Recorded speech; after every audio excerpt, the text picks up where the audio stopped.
नमस्कार.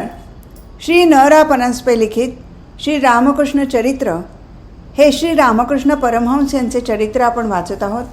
आज आपण 25व्या प्रकरणाला सुरुवात करतो आहोत. जटाधारी व वात्सल्य भावसाधना 1864-65. मग यायला लागले रामतन पंथांचे साधू, उत्तम उत्तम त्यागी भक्त बैरागी बाबाजी. त्यांच्यापैकी एकाजवळून तर रामलला माझ्याकडे आला.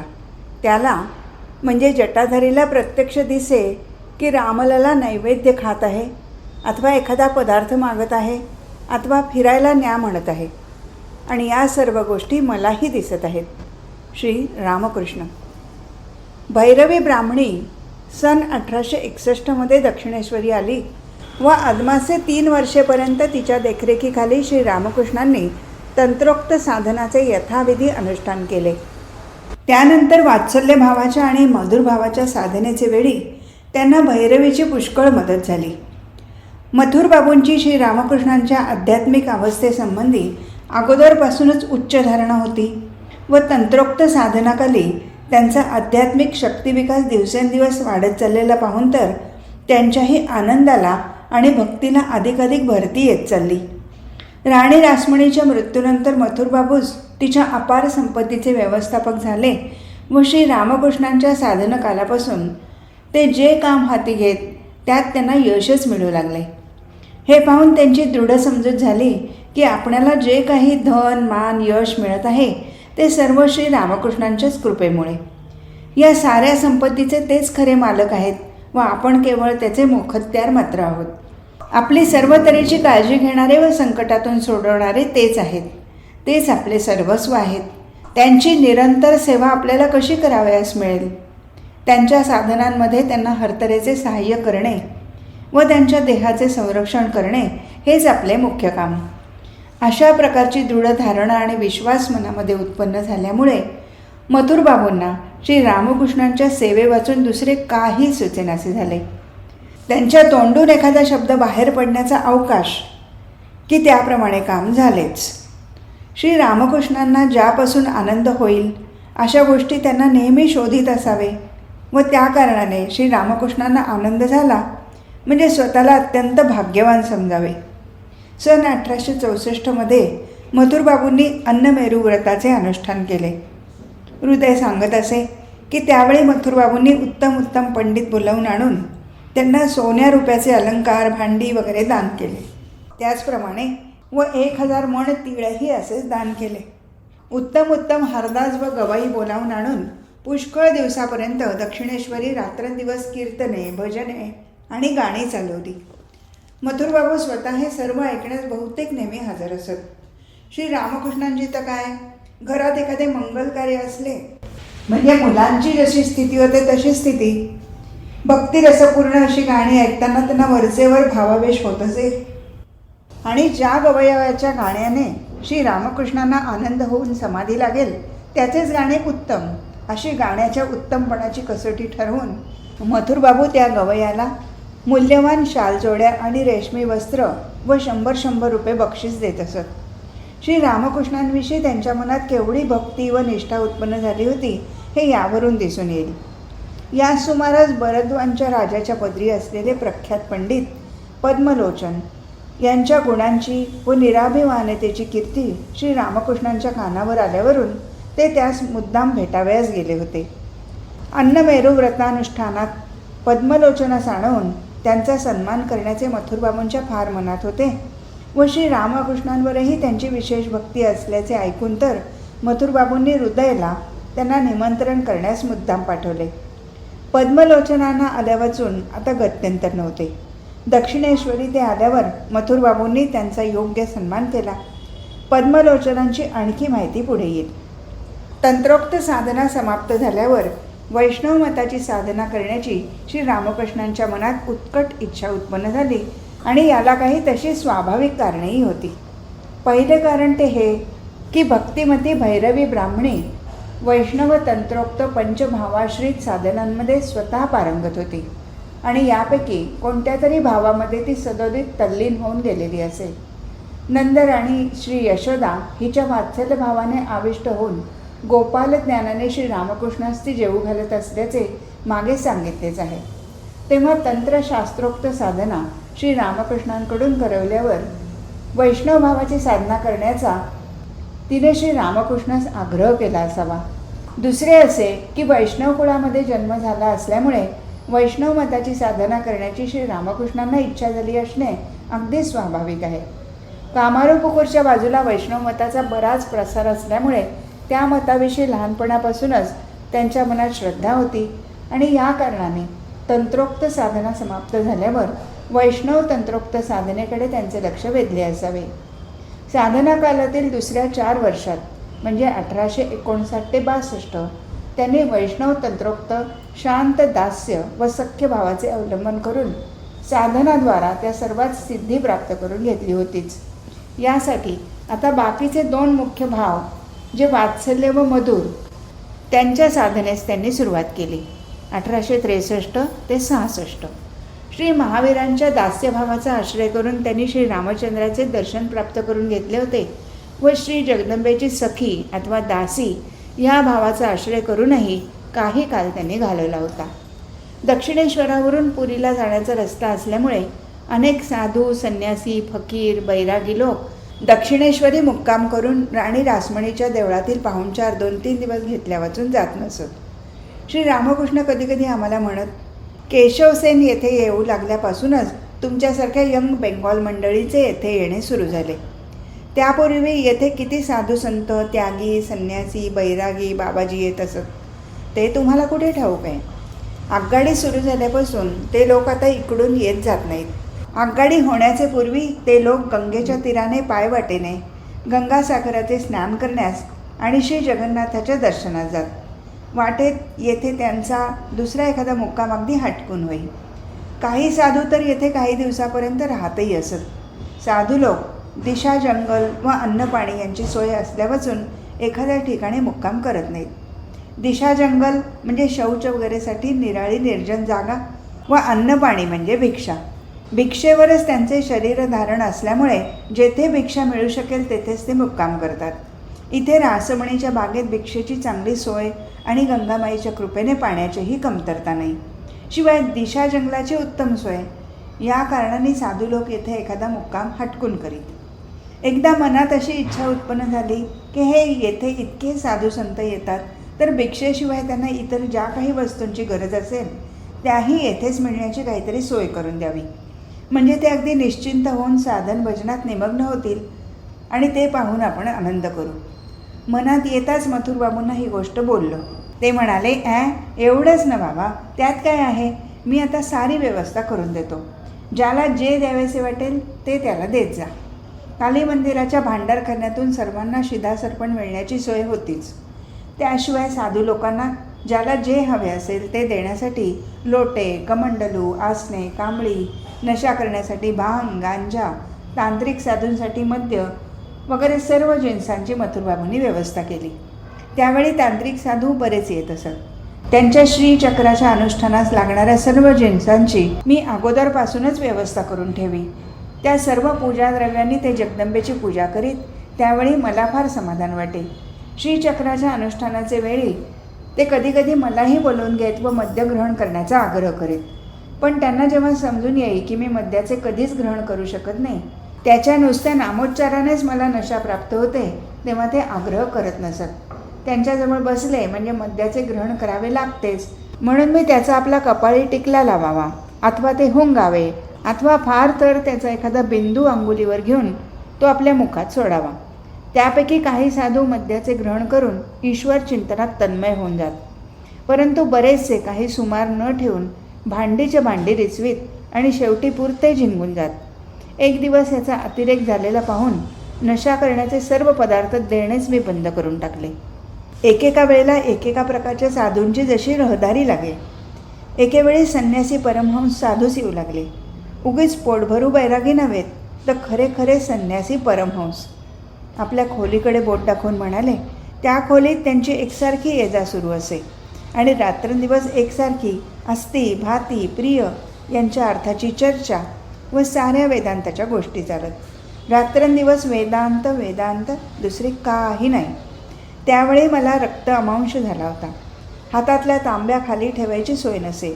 खोलीच्या एका कोपऱ्यात हृदयने माझ्यासाठी एक घमेले ठेवून दिलेले होते. इकडे हा भोग भोगावा आणि तिकडे त्याचा विचार करावा. आणि एखाद्या प्रश्नावरील वादविवाद जर मिटेनासा झाला तर स्वतःकडे बोट करून म्हणाले, आतून एखादी अशी सोपीशी गोष्ट आई वदवी की ती ऐकून त्यांच्या प्रश्नाचे समाधान व्हावे व त्यांचा त्यावरील वाद मिटून जावा. असे किती दिवस गेले. मग हे संन्यासी परमहंस साधू येण्याचे मान कमी झाले. त्यांचे येणे कमी झाल्यावर यायला लागले रामायत पंथाचे साधू, उत्तम उत्तम त्यागी भक्त बैरागी बाबाजी. त्यांचे मेळेचे मेळे येऊ लागले. आहा, काय ती त्यांची भक्ती, निष्ठा आणि विश्वास. त्यांच्यापैकी एकाजवळून तर रामलल्ला माझ्याकडे आला. ज्या रामायत पंथी साधूजवळ रामलला श्री रामकृष्णांना मिळाला त्याचे नाव जटाधारी असे होते. त्याचा श्री रामचंद्रावरील अद्भुत अनुराग व प्रेम यांचा उल्लेख श्री रामकृष्ण वरचेवर करीत. श्री रामचंद्राची बालमूर्तीच त्याला अत्यंत प्रिय असे आणि त्या मूर्तीची पुष्कळ दिवसपर्यंत भक्तियुक्त अंतकरणाने पूजा केल्यामुळे त्याचे मन श्री रामचंद्र चरणी निरंतर इतके तन्मय झालेले असे की श्री रामचंद्राची ज्योतिर्मय बालमूर्ती आपल्या सन्मुख खरोखरीच आविर्भूत होऊन आपली पूजा ग्रहण करीत आहे असे दर्शन दक्षिणेश्वरी येण्याच्या अगोदरपासून त्याला होत असे. प्रथम असे दर्शन त्याला नेहमीच प्राप्त होत नसे, परंतु त्याची भक्ती व अभ्यास ही जशी वाढत गेली तसे हे दर्शनही त्याला वारंवार प्राप्त होऊ लागले. श्री रामचंद्राची बालमूर्ती सदा सर्व काळ आपल्याबरोबर वागत असते असे त्याला दिसू लागले. अर्थातच त्याचे चित्त इतर विषयांवरून अजिबात उडाले व ज्या प्रतिमेच्या सेवेने हे दिव्य दर्शन त्याला प्राप्त झाले होते ती बालरामचंद्राची रामलला नामक मूर्ती घेऊन तो सदैव आपल्याच आनंदात तल्लीन राही. जटाधारी अनेक तीर्थे करीत करीत दक्षिणेश्वरी येऊन पोचला. रामललाच्या सेवेमध्ये सदोदित तन्मय होऊन राहणाऱ्या जटाधारीने आपल्याला मधूनमधून श्री रामचंद्राच्या बालमूर्तीचे दर्शन होते ही गोष्ट कोणाजवळही बोलून दाखवली नव्हती. तो सदा सर्व काळ श्रीरामाच्या एका बालमूर्तीची अत्यंत अपूर्व निष्ठेने सेवा करण्यात निमग्न असतो एवढे मात्र लोकांना दिसे.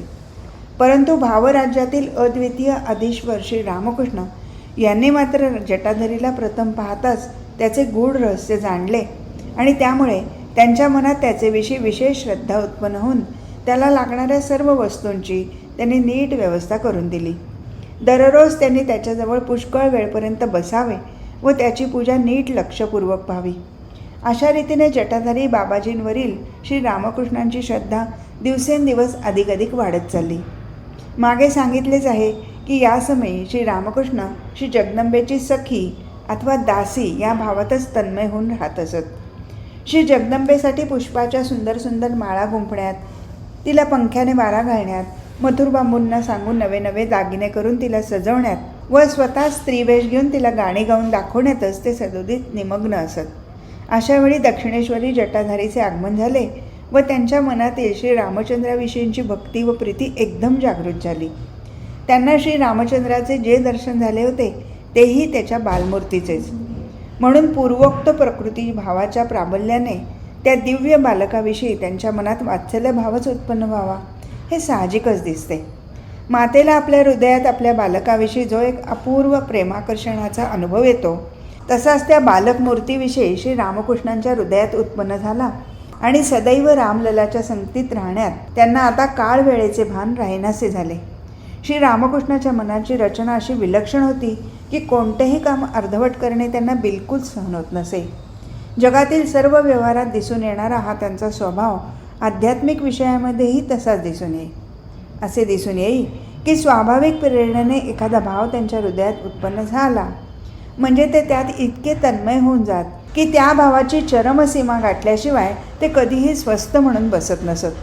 कदाचित यावर कोणाला असं वाटेल की पण हे असे होणे चांगले आहे का? मनात एखादा विचार उत्पन्न होताच एखाद्या बाहुलीप्रमाणे तो नाचविल तसे नाचल्याने मनुष्याच्या मनात चांगले आणि वाईट दोन्ही तऱ्हेचे विचार येत असतात. मग काय त्याने त्या दोन्ही तऱ्हेच्या विचारांप्रमाणे वागावे? श्री रामकृष्णांच्या मनात वाईट विचार येणे एक शक्य नसेल. म्हणून सारीच माणसे काही रामकृष्ण बनली नाहीत. त्यांचे कसे व्हावे?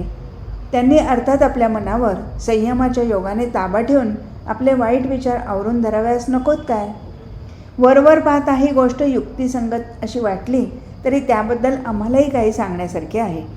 कामकांचनासक्त भोगलोलुप अशा मनुष्याने स्वतःवर इतका विश्वास कधीही ठेवू नये हे अगदी खरे आहे व म्हणून अशा प्रकारच्या मनुष्याला संयम वगैरेची अत्यंत आवश्यकता आहे. परंतु शास्त्रे सांगतात की काही काही साधकांना संयम हा अगदी निश्वास प्रश्वाससारखा सहज होऊन बसतो आणि तेव्हा त्यांचे मन कामकांचनासक्तीपासून पूर्णपणे मुक्त होऊन त्यात सदैव केवळ चांगलेच भाव आणि विचार राहू लागतात. श्री रामकृष्ण म्हणत, ज्या मनुष्याने आपल्या सर्व भार श्री जगदंबेवर घातलेला असतो त्याच्या मनात कोणताही कुभाव आपले डोकेवर काढू शकत नाही. आई त्याचा पाय कधीही बेताल पडू देत नाही. अशी अवस्था प्राप्त झालेल्या मनुष्याने स्वतःच्या प्रत्येक मनोभावावर विश्वास ठेवला तरी त्यापासून त्याचे कधीही अनिष्ट होणार नाही. कारण ज्या देहाभिमान विशिष्ट क्षुद्र अहंकाराच्या प्रेरणेनेच आम्ही स्वार्थपरायण होऊन जगातील सर्व भोग, सुख, अधिकार यांचा लाभ करून घेण्याची हाव धरीत असतो, तो क्षुद्र अहंकार ईश्वराच्या इच्छेमध्ये कायमचा बुडवून टाकला असल्यामुळे अशा प्रकारच्या मनुष्याच्या मनात त्यावेळी स्वार्थसुखाचा विचार उद्भवणेच अशक्य होऊन जाते. त्याची अशी दृढ भावना होते की आपण केवळ यंत्र आहोत, ते यंत्र ईश्वर जसे चालवेल तसे चालत आहे. आपल्या मनात जे विचार उत्पन्न होतात ते ईश्वराच्याच इच्छेवरून होतात आणि अशा प्रकारची दृढ भावना उत्पन्न झाली म्हणजे मनुष्याच्या मनात अपवित्र अथवा अनिष्ट असा कोणताही भाव उदय पावत नाही व मनामध्ये उदय पावणाऱ्या कोणत्याही भावाचे अवलंबन करून तो वागू लागला तरी त्याचे कधीही अकल्याण होत नाही. म्हणून श्री रामकृष्णांच्या पूर्वोक्त मनोरचनेवरून सर्वसाधारण लोकांना जरी नाही तरी पूर्ण स्वार्थगंधहीन अशा साधकांना पुष्कळ बोध घेण्यासारखा आहे. अशा प्रकारच्या अवस्था संपन्न पुरुषांच्या आहार विहाराच्या सामान्य स्वार्थ वासनांना शास्त्रांनी भाजलेल्या बियांची उपमा दिली आहे. म्हणजे बी जर भाजले तर त्यातील जीवनशक्ती जशी नाहीशी होते व तिच्यापासून जसे झाड उत्पन्न होऊ शकत नाही तसे अशा प्रकारच्या पुरुषांची सर्व संसार वासना संयम व ज्ञानाग्नी यांनी दग्ध झाली असल्यामुळे तिच्यापासून भोगतृष्णारूप अंकुर कधीही उत्पन्न होत नाही. श्री रामकृष्ण म्हणत, परिसाच्या स्पर्शाने लोखंडाच्या तलवारीचे सोने झाल्यावर तिचा तो आकार मात्र कायम राहतो, पण ती मग हिंसेच्या कामी चालत नाही. उपनिषदकार ऋषी म्हणतात की अशा प्रकारची अवस्था प्राप्त झालेले साधक सत्यसंकल्प होतात. म्हणजे त्यांच्या मनात उत्पन्न होणारे सर्व संकल्प नेहमी खरेच होतात. अनंत भावमय श्री रामकृष्णांच्या मनात वेळोवेळी उत्पन्न होणाऱ्या भावांची आम्ही जितक्या वेळा परीक्षा करून पाहिली तितक्या वेळा ते सर्व भाव अगदी खरे असल्याचेच आमच्या निदर्शनास आले. आम्ही असे पाहिले आहे की एखाद्याने दिलेल्या काही आहार्य वस्तूचे जर श्री रामकृष्णांच्याने ग्रहण करवले नाही तर तपास करता असेच दिसून येईल की ती वस्तू खरोखरच स्पर्श दोष दुष्ट झाली होती. एखाद्या व्यक्तीशी ईश्वरीय चर्चा करीत असता जर त्यांचे तोंड मध्येच बंद झाले तर ती व्यक्ती त्या विषयासंबंधी अगदी अनाधिकारी आहे असेच दिसून आले आहे. एखाद्या व्यक्तीला या जन्मी धर्मलाभ व्हावयाचे नाही, अगर फारच थोडा होईल अशी त्यांची धारणा झाल्यास तेच खरे ठरले आहे. एखाद्याला पाहताच त्यांच्या मनात एखाद्या विशिष्ट भावाची अगर देवदेवतेची आठवण झाली तर तपास करता असे दिसून येईल की तो मनुष्य त्या भावाचा साधक अथवा देवतेचा भक्त आहे. अंतस्फूर्तीने एखाद्याला एकाएकी एखादी गोष्ट ते बोलून गेले तर ती गोष्ट त्याला विशेष रीतीने मार्गदर्शक व्हावी व त्याचे जीवन त्यामुळे अजिबात बदलून जावे. श्री रामकृष्णांच्या संबंधाने अशा कितीतरी गोष्टी सांगता येतील. असो, आपली कुलदेवता श्री रघुवीर हिची यथाविधी पूजार्चा आपल्याकडून व्हावी म्हणून लहानपणीच त्यांनी राममंत्र घेतला होता. परंतु आता श्री रामचंद्राच्या बालमूर्तीविषयी त्यांच्या हृदयात वात्सल्यभाव उत्पन्न झाल्यामुळे जटाधारीकडून तो मंत्र यथाशास्त्र ग्रहण करण्याची त्यांना अत्यंत उत्कट इच्छा उत्पन्न झाली. जटाधारीजवळ त्यांनी ही गोष्ट काढताच त्यानेही मोठ्या आनंदाने श्री रामकृष्णांना आपल्या इष्टदेवतेच्याच मंत्राची दीक्षा दिली आणि श्री रामकृष्ण सदोदित त्या बालमूर्तीच्या चिंतनात तन्मय होऊन राहू लागले. श्री रामकृष्ण सांगत, जटाधारी बाबाजी रामलल्लाची कितीतरी दिवसापासून सेवा करीत असे. तो जेथे जाई तेथे रामलल्लाला आपल्याबरोबर नेत असे. जी काही भिक्षा मिळे तिचा तो प्रथम रामलल्लाला नैवेद्य दाखवी. एवढेच नव्हे तर त्याला प्रत्यक्ष असे दिसे की रामलल्ला आपला नैवेद्य खात आहे अथवा एखादा पदार्थ मागत आहे अथवा फिरायला न्या म्हणत आहे अथवा एखाद्या गोष्टीबद्दल हट्ट धरून बसत आहे. या रामललाच्या सेवेत जटाधारी निमग्न राहून त्याच आनंदात स्वतःचे देहोभानही विसरून गेलेला असे. रामलला ह्या सर्व गोष्टी करीत आहे असे मलाही दिसे. म्हणून मग मीही रात्रंदिवस त्या बाबाजीजवळ बसून रामललाच्या लीला बघत असे. जसजसे दिवस जाऊ लागले तसतशी रामललाचीही माझ्यावर प्रीती वाढू लागली. जोपर्यंत मी बाबाजीजवळ बसलेला असे तोपर्यंत रामललाही तेथे चांगला असे. नीट हौसेने खेळे, मजा करी आणि मी तिथून उठून आपल्या खोलीकडे निघून आलो की रामललाने माझ्या मागे धाव घेतलीच. माझ्या मागे येऊ नकोस म्हणून त्याला किती सांगावे, पण ऐकतो कोण? प्रथम वाटे की हा सारा माझ्याच डोक्याचा खेळ असावा. नाहीतर या बाबाजींचा तो नेहमीच्या पूजेचा देव, त्याच्यावर त्या बाबाजीचे प्रेम तरी केवढे, आणि त्या बाबाजीला सोडून हा माझ्याकडे येतो हे कसे? मला दिसावे की अगदी तुम्ही सारेजण मला जसे आता दिसत आहात तसे दिसावे. रामलला कधी माझ्या पुढे तर कधी मागे असं नाचत नाचत माझ्याबरोबर येत आहे.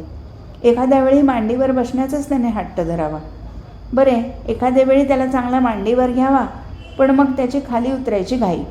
काही म्हणून काही केल्या त्याने मांडीवर राहूच नाही. खाली उतरला की त्याने उन्हात धूम ठोकलीच. काट्याकुट्यात जाऊन फुलेच तोड, गंगेत जाऊन बुड्याच मार, हा असला सगळा खेळ. त्याला किती सांगावे, बाळ उन्हात फिरू नये, पायाला फोड येतील, बाळ इतके पाण्यात डुंबू नये, थंडी होईल, पण ऐकतो कोण? जसे काही मी दुसऱ्याच कोणाला सांगत आहे.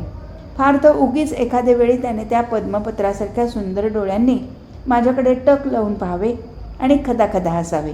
झाले, त्याचा आपला अवखळपणा सुरू आहेच. मग मात्र मला खरेच राग येई आणि मग मी म्हणे, थांब बरं का, आता तुला धरून असा मार देतो की चांगली आठवणच राहील. असे म्हणून त्याला उन्हातून नाहीतर पाण्यातून ओढून खोलीत न्यावे आणि त्याला काहीतरी खेळायला देऊन खोलीतच बसवून ठेवावे. पण तरी काय, त्याच्या खोड्या आपल्या सुरूच आहेत. मग मात्र त्याला एखाद दुसरी चापट मारावी आणि असा जरा मार बसला की लगेच त्याचे डोळे पाण्याने भरून यावेत आणि मोठ्या केविलवाण्या मुद्रेने त्याने माझ्या तोंडाकडे पाहावे. त्याचे ते केविलवाणे तोंड पाहून मात्र मनाला फार दुःख व्हावे आणि त्याला मांडीवर घेऊन त्याची समजूत करावी व त्याला उगा करावे. एक दिवस स्नान करायला निघालो. त्यानेही हट्ट धरला की मी येतो. मग काय करणार, त्याला आपल्याबरोबर घेऊन गेलो झाले. पण नदीवर काय, त्याने एकदा जी नदीत उडी मारली तो काही केला बाहेरच येईना. त्याला किती सांगून पाहिले पण काही नाही. त्याचे आपले डुंबणे सुरू आहेच. मग मात्र राग येऊन मी नदीत उतरलो आणि त्याला पाण्यात दडपून धरून म्हणालो, आता डूब कसा डुबतोस तो. मगापासून जसे थैमान मांडले आहे. आणि काय सांगावे, खरोखरीच त्याचा प्राण कासावीसून तो पाण्यात एकदम ताडकन उभा राहिला आणि धापा टाकू लागला. तेव्हा त्याची ही अवस्था पाहून माझ्या डोळ्यात पाणी आले आणि अरे रे, मी चांडाळ्याने हे काय केले असे वाटून मी त्याला पोटाशी धरून नदीतून बाहेर घेऊन आलो. आणि एक दिवस असेच त्याच्याबद्दल मनात काय कष्ट झाले आणि किती वेळ रडलो ते सांगता सोय नाही. त्या दिवशी त्याने असाच काही हट्ट घेतला म्हणून त्याची समजूत काढण्यासाठी त्याला थोड्याशा लाह्या न निवडताच खायला दिल्या.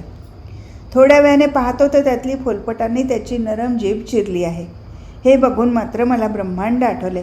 त्याला मग मांडीवर घेऊन बसलो आणि गळा काढून रडायला सुरुवात केली. हाय हाय, ज्याच्या तोंडाला इजा होऊ नये म्हणून कौसल्या मातेने नेहमी काळजी घ्यावी आणि दूध, लोणी असले मऊ पदार्थच खाऊ घालावे, त्याच्या तोंडात त्या दिवशी त्या तसल्या दरिद्री लाया भरताना मला चांडाळाला एवढासुद्धा संकोच वाटला नाही.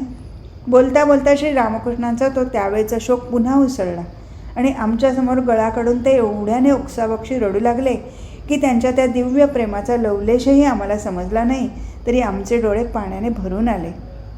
मायाबद्ध आम्ही मानव. रामललाच्या या गोष्टी ऐकून स्तंभित आणि हतबुद्ध होऊन गेलो. भीत रामललाकडे चोरून पाहावे, आपल्यालाही श्री रामकृष्णांच्यासारखे काही दिसते की काय, पण छे, काहीसुद्धा नाही. आणि काही दिसावे तरी कसे. रामललावरचे श्री रामकृष्णांचे प्रेम आमच्यापाशी कुठे आहे? श्री रामकृष्णांसारखी भावतन्मयता आमच्यापाशी कुठे आहे की आमच्या या चर्मचक्षुंना रामललाची मूर्ती जिवंत दिसावी? आम्हाला तर त्या मूर्ती वाचून काहीच दिसत नाही आणि मनात मात्र वाटते की श्री रामकृष्ण सांगत तसे खरोखर घडले असेल काय? संसारातील सर्व विषयात आमची हीच स्थिती होत असते आणि संशय पिशाच्च नेहमी आमच्या मानगुटीवर बसलेले असते. अविश्वास सागरात आम्ही नेहमी गटांगळा खात असतो. पहा ना, ब्रह्मज्ञ ऋषींनी सांगितले, सर्वम खल्विदम ब्रह्म, नेह नानास्ति किंचन. जगतामध्ये एक सच्चिदानंद ब्रह्मवस्तू वाचून दुसरे काही नाही. जगतामध्ये दिसणारे नाना पदार्थ व नाना व्यक्तींपैकी एकही वास्तविक सत्य नाही. आम्ही मनात म्हणालो, असेलही कदाचित. संसाराकडे मोठ्या तीक्ष्ण दृष्टीने आम्ही पाहू लागलो, पण काय, एकमेवाद्वितीयम अशा ब्रह्मवस्तूचा नामगंधही कुठे आम्हाला आढळून आला नाही. आम्हाला दिसते फक्त लाकूड, माती, घर, दार, माणसे, जनावरे, नाना तऱ्हेचे व रंगाचे पदार्थ, हेच सारे. हे पाहून वाटले, ऋषी भांगबिंग तर प्यायले नसतील, नाहीतर असला भलताच सिद्धांत त्यांनी कसा सांगितला. पण ऋषीने पुन्हा सांगितले, बाबांनो, तसे नव्हे. अगोदर तुम्ही काया, वाचा, मने, संयम व पवित्रता यांचा अभ्यास करा. आपल्या चित्ताला स्थिर करा, म्हणजे मग आम्ही काय म्हणतो ते तुम्हाला नीट समजून येईल आणि तुम्हाला असा प्रत्यक्ष अनुभव येईल की हे जगत म्हणजे तुमच्या केवळ आतील कल्पनांचा बाह्य प्रकाश मात्र आहे. तुमच्या आत नाना आहे, म्हणून तुम्हाला बाहेरही नानाच असल्याचे दिसून येते. आम्ही म्हणालो, ऋषींनो, या पोटाच्या विवंचनेपुढे आणि इंद्रियांच्या झगड्यापुढे आम्हाला हे सर्व करायला फुरसत कुठे आहे. अथवा म्हणालो, ऋषींनो, तुम्ही ती ब्रह्मवस्तू पाहण्यासाठी जे जे काही करायला सांगत आहात ते काही 2-4 दिवसाचे अथवा वर्षाचे काम नव्हे. त्याला सारे आयुष्य तरी पुरे होईल की नाही याचीच शंका.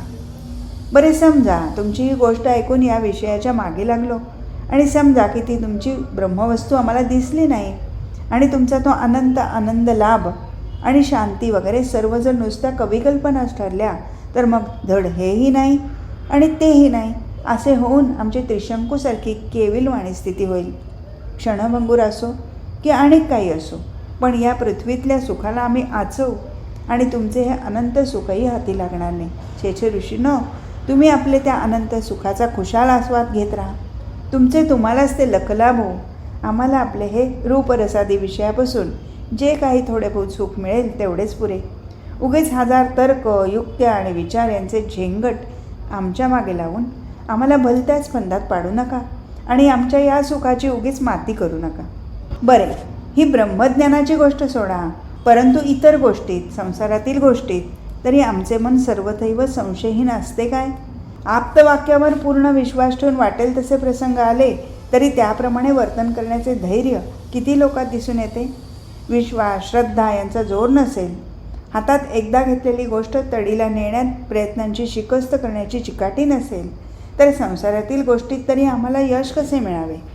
असो, रामललाच्या अशा प्रकारच्या अद्भुत कथा सांगता सांगता श्री रामकृष्ण म्हणत पुढे पुढे असे होऊ लागले की बाबाजींनी नैवेद्य तयार करून कितीतरी वेळ वाट पाहावी, पण रामललाचा पत्ता नाही. त्यांना या योगे फार वाईट वाटावे व त्यांनी त्याचा शोध करीत इथे येऊन पाहावे, तो रामलला खोलीत खुशाल खेळत बसला आहे. तेव्हा अभिमानाने बाबाजींनी त्याला खूप बोलावे. त्यांनी म्हणावे, मी केव्हाचा नैवेद्य तयार करून तुला जेवू घालण्यासाठी तुझी वाट पाहत आहे आणि तू आपला येथे खुशाल खेळत बसला आहेस. तुझी रीतच अशी आहे की मनात जे येईल ते करावे. तुला दयामया काही नाही. आई बापाला टाकून वनात निघून गेलास. बाप बिचारा तुझ्या नावाने 10 मोकलीत मरून गेला, तरीसुद्धा परत फिरला नाहीस आणि त्याला दर्शन दिले नाहीस. बाबाजींनी असे कितीतरी बोलावे व मग त्याचा हात धरून त्याला ओढून नेऊन जेवू घालावे. हा असा प्रकार कितीतरी दिवस चालला. बाबाजी इथे पुष्कळ दिवस राहिले होते, कारण रामलला मला सोडून जाईना व बाबाजींनाही त्याला येथे टाकून जाऊवेना. पुढे एक दिवस बाबाजी एकाएकी माझ्याकडे येऊन अश्रुपूर्ण नयनांनी माझ्याकडे पाहत म्हणाले, रामललाने मला जसे पाहिजे होते तसे दर्शन देऊन आज माझ्या प्राणांची तळमळ शांत केली. आता माझी काहीही इच्छा नाही की मला आता कसले दुःखही नाही. तुम्हाला सोडून माझ्याबरोबर येण्याची त्याची इच्छा नाही. तुमच्याजवळ तो आनंदात राहत आहे व खेळत आहे हेच पाहून मी आनंद मानेन. कुठे का राहीना, तो आनंदात असला म्हणजे झाले. म्हणून आता त्याला तुमच्याजवळ ठेवून दुसरीकडे जायला मला हरकत नाही. तुमच्याजवळ तो सुखी आहे असे ध्यान करून मी आनंदाने दिवस घालवेन. असे म्हणून मला रामलला देऊन बाबाजी तेथून दुसरीकडे निघून गेले. तेव्हापासून रामलला इथेच आहे. रामायतपंथी साधूच्या जवळ श्री रामकृष्ण बरीच पदे शिकले. त्यातील काही काही ते पुढे कधी कधी म्हणत असत. आज इथेच थांबू. हरिओम तत्सत.